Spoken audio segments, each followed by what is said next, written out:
자, 여러분 오늘 말씀 들어가는데 말씀이 조금 쉽지 않습니다. 제목도 영원한 빵인데, 여러분 기억나실 텐데 오늘 읽은 본문 이전에 무슨 얘기가 있었냐면은 그 오병이어에 대한 기적이 있었어요.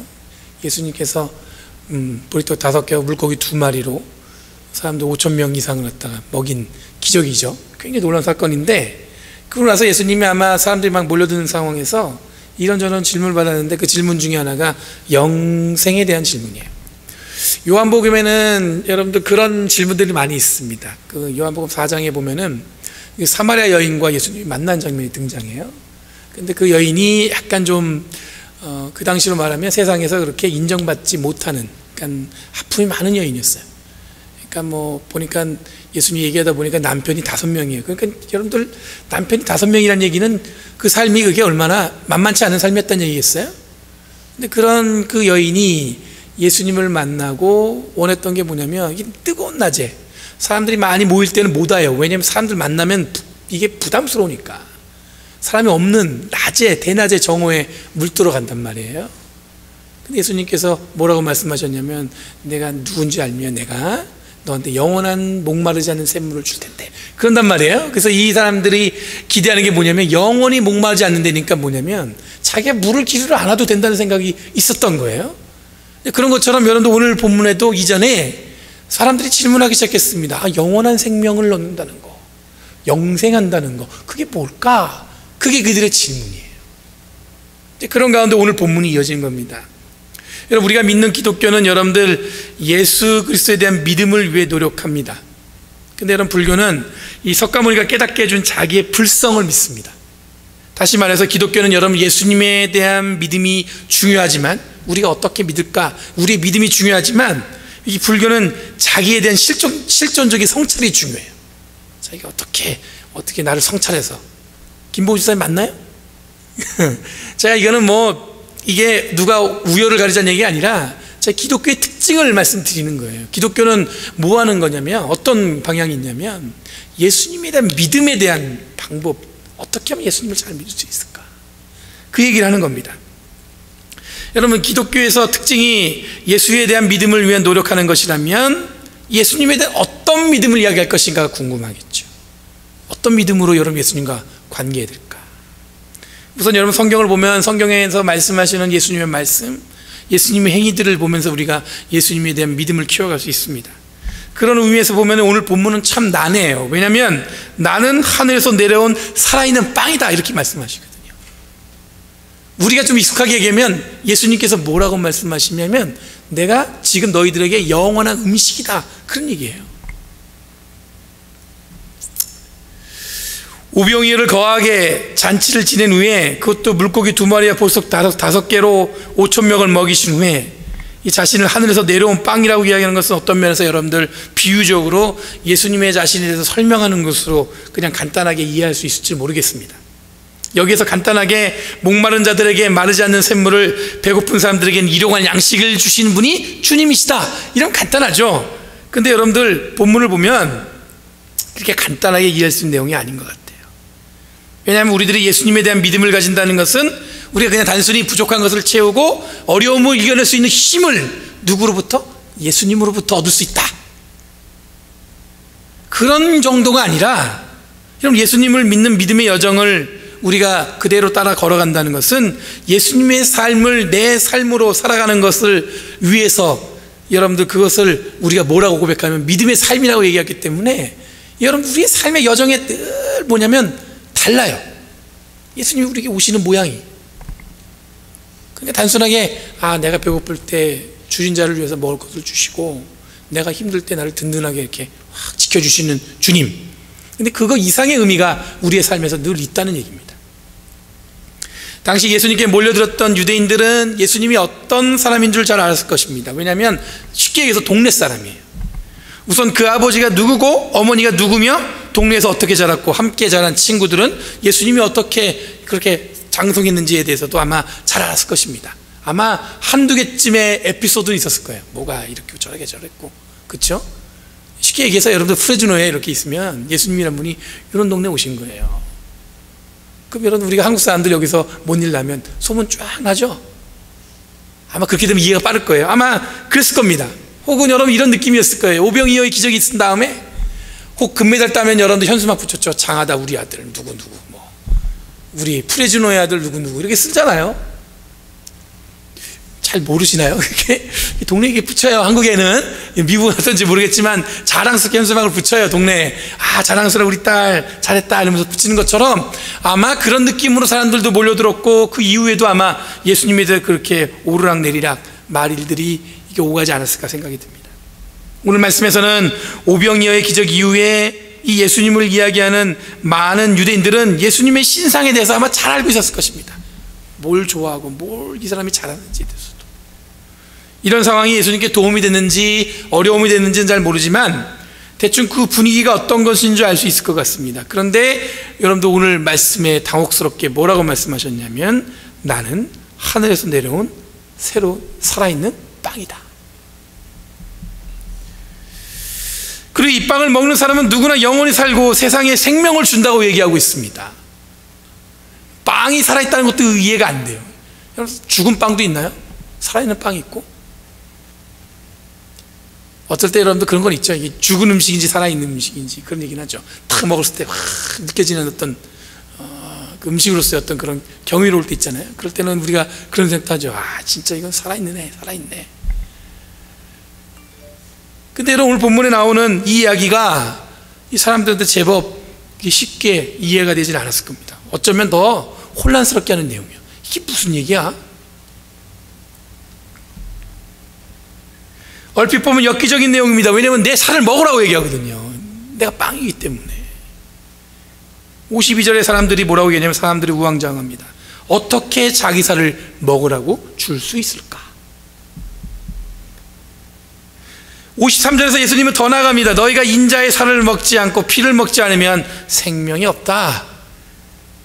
아, 이게 뭘까? 예수님의 살과 피를 먹지 않으면 뭐예요? 우리 안에 생명이 있어요, 없어요? 없다는 거예요. 그렇지만 뭐야, 안 먹으면 어떻게 돼? 우리는 죽는다는 얘기예요. 여러분, 초대교회는 이 요한복음 말씀에 매우 혼란스러웠습니다. 저희들처럼 이해가 되지 않았던 거죠. 성만찬을 위한 초대교회가 그걸 고백하기 위해서 이렇게 썼나? 이렇게 이해할 정도였습니다. 우리들이 매월 성찬식을 할 때 여러분 이런 의미로서 떡과 포도주를 먹습니다. 실제로 교회는 성만찬의 의미를 확정하기 위해서 여러분들 이 본문을 굉장히 여러분들 성만찬의 의미로서 참고로 이해했습니다. 하지만 처음에 말씀드린 대로 예수님에 대한 믿음을 위해 살아가는 것이 우리가 신앙생활이고 우리가 기독교의 본질인데, 오늘 이 본문을 이런저런 이해 없이 읽을 땐 여러분들 어떻게 예수님을 믿게 될지 생각해 보면 쉽지가 않습니다. 아니, 어떻게 처음 신앙생활 하신 분 같은 경우는 이 본문을 맞닥뜨리면 뭐라고 생각하냐면, 진짜 그 살을 먹으라는 얘기인가? 오래된 기록이지만 예전에 초대교회 때 교인들이 이런 성만찬을 하면서 진짜 그 떡과 포도주를 마시면서 피비린내를 맡았다는 그런 간증이 있어요. 정말 그런 마음으로 이렇게 하는 거예요. 실제로 여러분들 캐톨릭에서는 여러분 화채설이라고 해가지고 성찬식 할 때 예수님의 살과 피가 진짜로 바뀐다고 믿고 먹습니다. 그래서 여러분들 우리는 성찬한 다음에 우리는 이게 성령의 임재설을 강조하기 때문에 상징적인 의미가 강해요. 그래서 여러분들 우리는 그냥 먹고 이걸 저희가 나름대로 잘 처분하는데, 만약에 캐톨릭에서 성찬식 때 남은 건 어떻게 하는 줄 아세요? 다 신부님들이 드십니다. 그러니까 진짜로 이 와인을 갖고 하기 때문에 신부님들이 그래서 약주술을 잘하세요. 그 이유가 그게 있는 거예요. 왜냐하면 그게 진짜 한 방울이라도 흘리면 안 되는 거기 때문에 그렇습니다.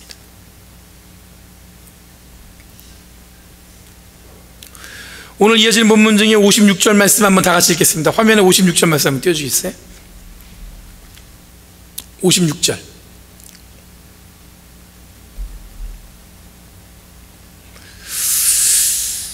자, 한 목소리 읽겠습니다. 56절입니다. 쫙 두 줄이에요. 시작. 내 살을 먹고 내 피를 마시는 사람은 내 안에 있고 나도 그 사람 안에 있다. 그것까지예요. 56절. 56절 말씀을 통해서 저는 이 본문에 대한 이해의 실마리를 찾았습니다. 오병이어 기적 이후에 예수님에 대한 집중은 커졌을 겁니다.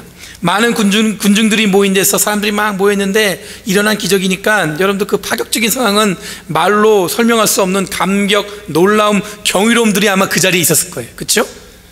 그래서 예수님은 영원한 생명, 곧 영생에 대한 주제를 이 당시에 던지신 건데, 여러분 이 질문은 뭐냐면 앞에 있는, 오늘 읽지 않았지만 앞에서 그들이 궁금해하는 것들에 대해서 얘기하는 거예요. 먹고 사는 혹은 삶의 기본적인 욕구는 우리 삶을 떠나지 않습니다. 그렇죠? 중요합니다. 저는 이게 중요하지 않다고 말씀드리는 게 아니에요. 기본적인 우리 삶의 욕구는 중요합니다. 근데 그것이 전부가 아니라는 것은 저와 여러분들 다 동의하실 것이에요.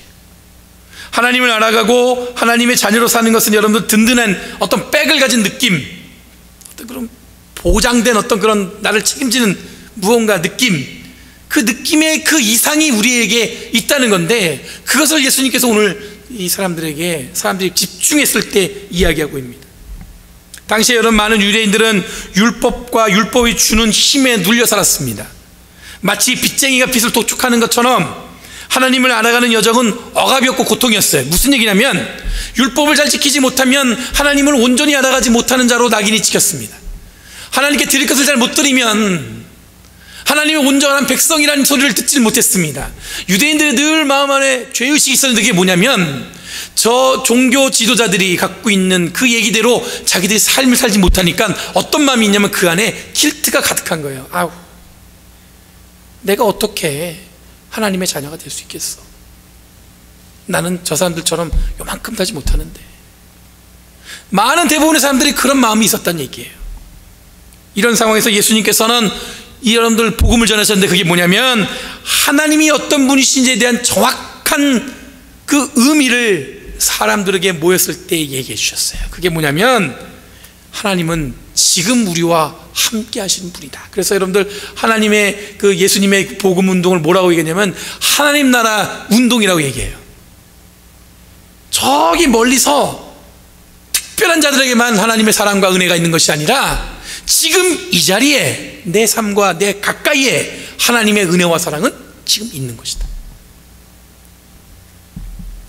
여러분, 사람들이 예수님께 몰려든 것은 예수님의 기적 때문이었을 것입니다. 그렇죠? 그 이유는 기적 같은 일을 구경하기 위해서 갖는 호기심도 있었을 것이고, 이런 기적을 일으키는 분과 함께 한다면 아마 자기한테도 무언가 일어날 것 같은 기대감, 그런 다양한 기대가 아마 사람들을 그 자리를 몰랐을 거예요. 거기 가면 내가 뭔가 있겠지. 근데 여러분, 제가 이 말씀을 보면서 기적의 또 다른 의미를 발견했는데, 그게 뭐냐면 사람들은 예수님을 통해서 유대인들이 기대했던 혹은 기다렸던 하나님의 능력이 자기들 삶에 가까이에서 일어나는 것을, 여러분들 그것을 보고 싶어 했던 것 같아요. 저 멀리서 선택된 사람들 몇몇 사람한테만 즐기는 것이 아니라 하나님의 은혜와 사랑이 지금 어디에 있어요? 바로 내 삶 가까이에 있더라. 저기 멀리 누군가에게 있는 것이 아니라 지금 나한테도 있더라. 대부분 하나님의 능력을 성전에 율법에 익숙하고 능한 자들, 흔히 바리새인, 율법 교사라고 불리는 특정인들에게만 독점적으로 일어나는 것을 생각했어요. 당시 그랬단 말이에요. 그들이 그렇게 사람들을 어떻게 보면은 그렇게 컨트롤했습니다. 근데 예수님께서 기적을 베푸시면서 사람들이 그 기가 아니어도, 그 사람들이 아니어도 어디에도 있는 거예요? 내 삶 가까이에, 지금 내 이웃에게, 그리고 나와 어릴 때부터 자라났던 예수님을 통해서 어떤 일이 일어나고 있어요? 하나님의 역사가 일어나고 있구나.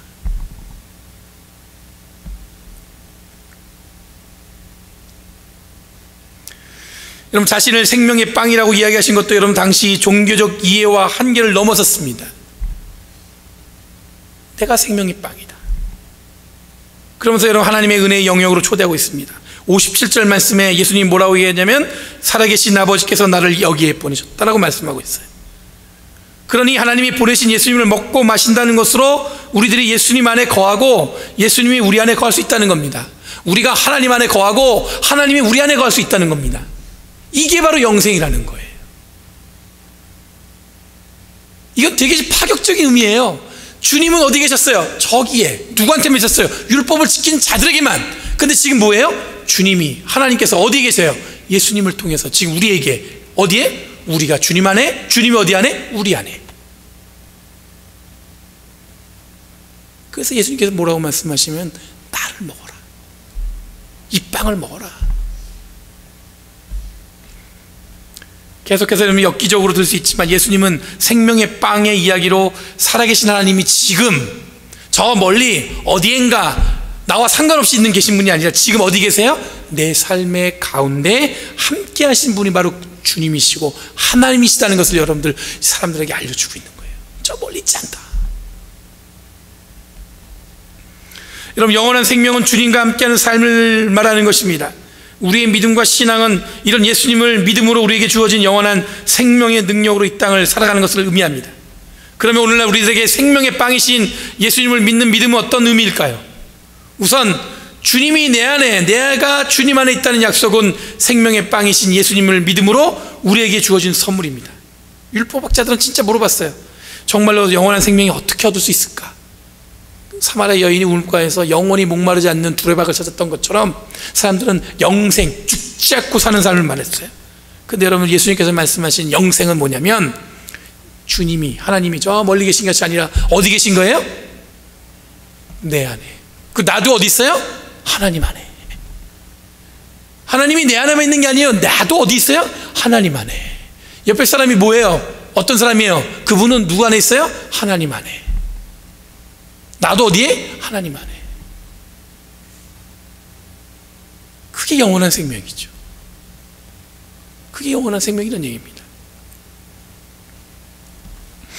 여러분, 예수님이 당시에 로마의 압제 혹은 바리새인과 종교자들의 종교 권력 가운데 평범한 대중들이, 그냥 일반적인 사람들이 하나님의 은혜와 사랑이 지금 우리 삶 가운데 있음을 선언하는 하나님 나라 운동을 얘기하셨어요. 선포하셨어요.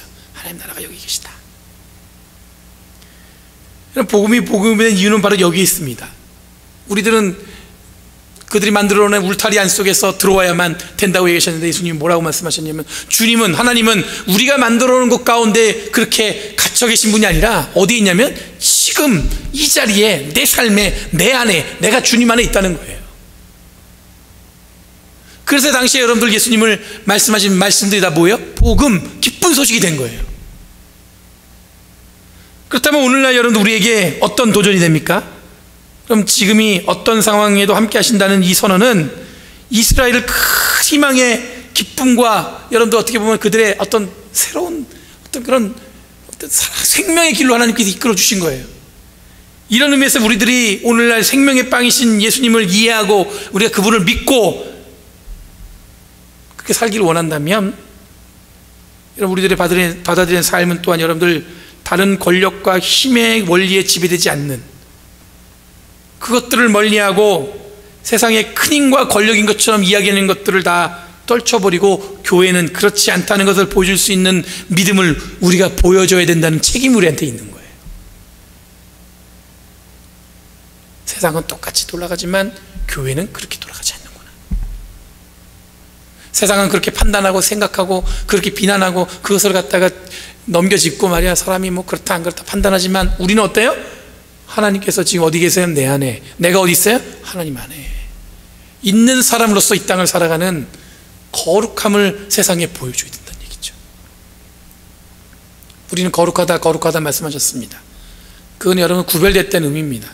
그 구별됨이 어디서 오는 거냐면 하나님이 우리 안에 계시고 내가 하나님 안에 계심으로 이루어지는 겁니다. 그것을 하나님께서 뭐라고 말씀하셨냐? 영생. 기억하시기 바랍니다. 같이 찬양할게요. 지난주에 제가 이 찬양했더니 화면이 안 나와서 저만 혼자 독창을 했다는 소리에 제가 얼마나 부끄럽던지, 같이 찬양하는 줄 알고 저 혼자 열심히 했는데 저 혼자 불렀던 얘기 듣고, 가사를 생각하시면서 주님이 오늘도 함께 하시고 역사하시는 주님임을 여러분 고백하며 찬양하겠습니다.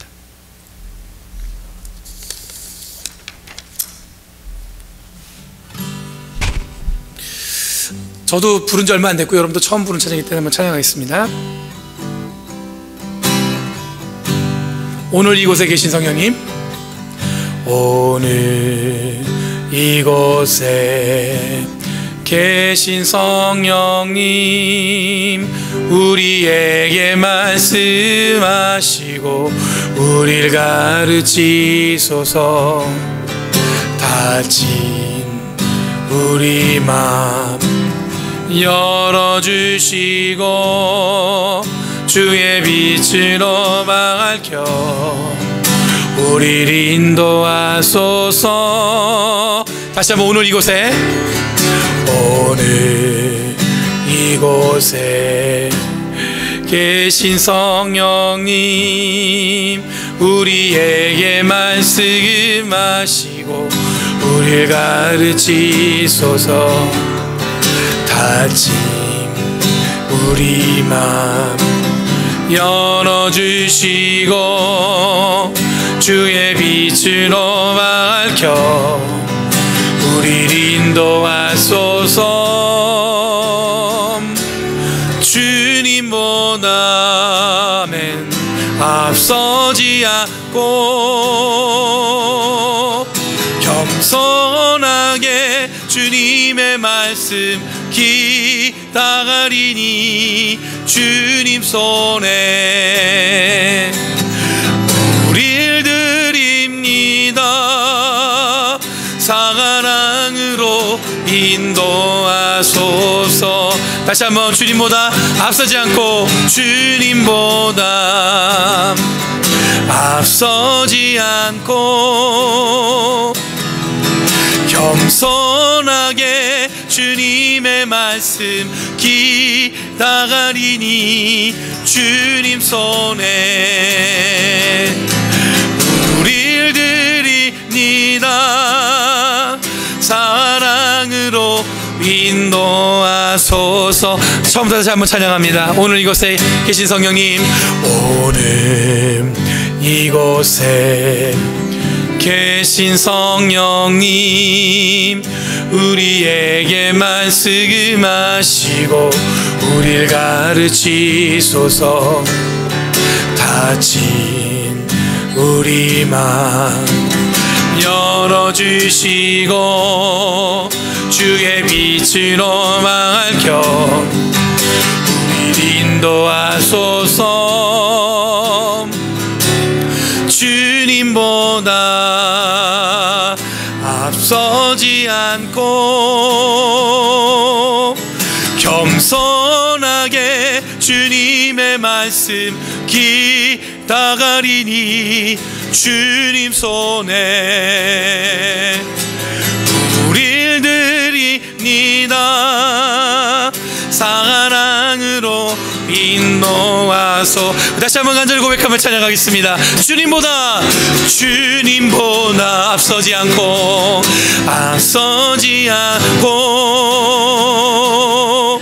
겸손하게 주님의 말씀 기다리니 주님 손에 우릴 드립니다. 사랑으로 인도하소서.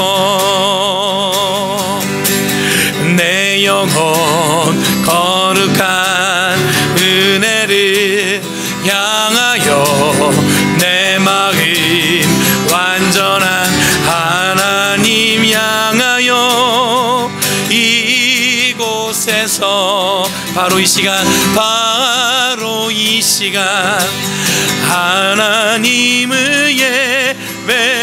예배하. 다시 한번 고백합니다. 내 영혼 거룩한 은혜를, 내 영혼 거룩한 은혜를 향하여 내 마음 완전한 하나님 향하여 이곳에서 바로 이 시간 하나님을 예배합니다.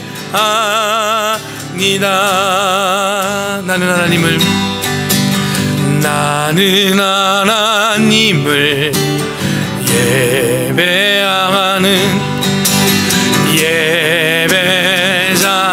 예배자입니다. 내가 서 있는 어디서거나 하나님을 예배합니다. 내 영혼 거룩한 은혜를 향하여 내 마음 완전한 하나님 향하여 향하여 이곳에서 바로 이 순간, 바로 이 시간 하나님을 예배. 다시 한번 고백하겠습니다.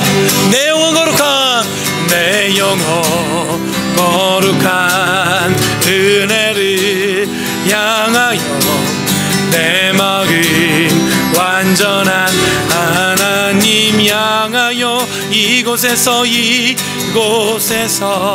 바로 이 시간, 바로 이 시간 하나님을 예배합니다. 주님보다 앞서지 않고, 주님보다 앞서지 않고 겸손하게 주님의 말씀 기다리니 주님 손에 우릴 드립니다. 사랑으로 인도하소서. 사랑으로 인도하소서. 사랑으로 인도하소서. 아멘. 기도하겠습니다. 거룩하신 주님, 저희들을 주님의 생명의 빵을 먹게 해주시고 주님 안에 거룩한 은혜와 사랑으로 우리가 주님의 우리 안에 있게 해주심을 감사드립니다. 세상은 눈에 보이는 것을 향해서 그것이 과연 있는지 없는지에 관심을 갖지만 저희들은 주님이 함께 하시는 것만으로도, 또 우리가 주님 안에 있는 것만으로도 영원한 생명이 우리 안에 있음을 고백하오니, 주님 지금도 살아 역사하셔서 우리의 삶에 주님의 뜻과 은혜로 가득 덮어 주시옵고 주님이 역사하여 주시옵소서. 이 모든 말씀 예수님의 이름으로 간절히 기도리옵나이다. 아멘.